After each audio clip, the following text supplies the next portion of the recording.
ગુજરાતમાં એવું કહેવાય છે કે ભારતીય જનતા પાર્ટી કે પછી કોંગ્રેસ સિવાય કોઈ ત્રીજો પક્ષ સફળ નથી થઈ શકતો, પરંતુ હવે આજે આમ આદમી પાર્ટીએ તમામ ધારણાઓ ખોટી પાડી દીધી છે। આજે જે સ્થાનિક સ્વરાજ્યની ચૂંટણીઓના પરિણામ આવ્યા તેમાં આમ આદમી પાર્ટીએ કબજે કરી છે એક જિલ્લા પંચાયત અને 12 તાલુકા પંચાયત, જેનાથી ગુજરાતની રાજનીતિમાં હવે પોતાની જગ્યા આમ આદમી પાર્ટીએ કંડારી લીધી છે। જો કે આમ આદમી પાર્ટીને સુરત સહિત અન્ય મહાનગરપાલિકાઓમાં જોઈએ એટલે કે અપેક્ષા હતી તેવા પરિણામો હાંસિલ નથી થયા, પરંતુ ગ્રામીણ ક્ષેત્રમાં તેણે પોતાની મજબૂત હાજરી નોંધાવી છે।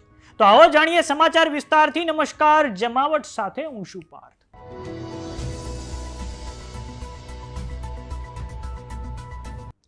તો સ્થાનિક સ્વરાજ્યની ચૂંટણીઓ માટે આજે 10,000 બેઠકો પર મતગણતરી હાથ ધરવામાં આવી। વાત કરીએ આમ આદમી પાર્ટીની, તો આમ આદમી પાર્ટીએ સૌરાષ્ટ્રમાં પોતાની નોંધપાત્ર હાજરી નોંધાવી છે અને આ ઉપરાંત જે આદિવાસી બેલ્ટ છે જે દક્ષિણ ગુજરાતમાં આવેલું છે ત્યાં પણ પોતાની એક મજબૂત હાજરી તેણે નોંધાવી છે। સૌપ્રથમ વાત કરીએ આમ આદમી પાર્ટીએ કઈ બેઠકો કે કઈ તાલુકા પંચાયત, જિલ્લા પંચાયત તેણે કબજે કરી છે। તો આમ આદમી પાર્ટીએ એક જિલ્લા પંચાયત અને 12 તાલુકા પંચાયત કબજે કરી છે। એમાં જિલ્લા પંચાયતની વાત કરીએ તો નર્મદા જિલ્લા પંચાયત પર આમ આદમી પાર્ટીએ કબજો જમાવી દીધો છે।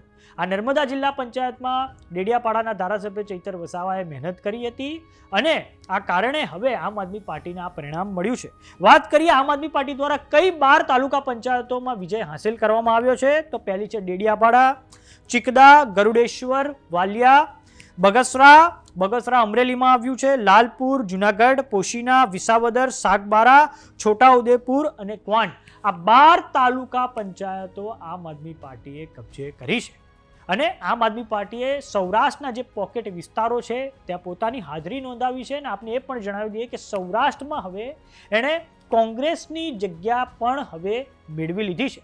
ગોંડલની વાત કરીએ તો ગોંડલમાં પણ તેણે તાલુકા પંચાયતની 4 સીટો પ્રાપ્ત કરી છે અને ગોંડલમાં ઘણી બધી એવી સીટો છે કે જ્યાં આમ આદમી પાર્ટી બીજા નંબરે રહી છે, જ્યારે કોંગ્રેસ પક્ષ એ ત્રીજા નંબરે ધકેલાઈ ગયો છે। આમ આદમી પાર્ટીએ આ સ્થાનિક સ્વરાજ્યની ચૂંટણીઓના પરિણામ પરથી એક વસ્તુ સાબિત કરી દીધી છે કે તેણે પોતાની હવે એક મજબૂત રાજકીય જગ્યા તેણે પોતાની ગુજરાતના જે નરેટિવ છે, રાજકીય નરેટિવ, તેમાં તેણે બનાવી લીધી છે। પરંતુ આપને એ પણ જણાવી દઈએ કે આમ આદમી પાર્ટીને સુરત મહાનગરપાલિકા અને રાજકોટ મહાનગરપાલિકા અને અમદાવાદ મહાનગરપાલિકામાં ખૂબ અપેક્ષા હતી।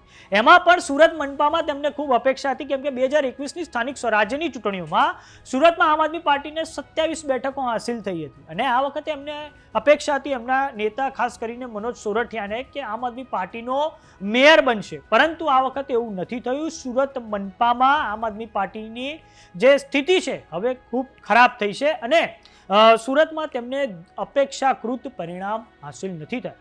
આ પછી વાત કરીએ રાજકોટની, તો રાજકોટમાં પણ એવું જ થયું છે અને અમદાવાદમાં પણ આમ આદમી પાર્ટીને જોઈએ એવા પરિણામો હાંસિલ થયા નથી, પરંતુ આમ આદમી પાર્ટીએ સૌરાષ્ટ્ર હોય અને દક્ષિણ ગુજરાતના જે પોકેટ વિસ્તાર છે અને ખાસ કરીને જે આદિવાસી વિસ્તારો છે ત્યાં પોતાની હાજરી નોંધાવી છે અને આ કારણે હવે આગામી સમયમાં જે સ્થાનિક સ્વરાજ્યની ચૂંટણીઓ છે 2027ના વર્ષમાં આવશે ત્યારે જોવાનું એ રહે છે કે આમ આદમી પાર્ટી પછી આ પોતાના આ જે વિસ્તારો છે તેમાં હવે કેવી રીતે ભારતીય જનતા પાર્ટીને ફાઇટ આપે છે।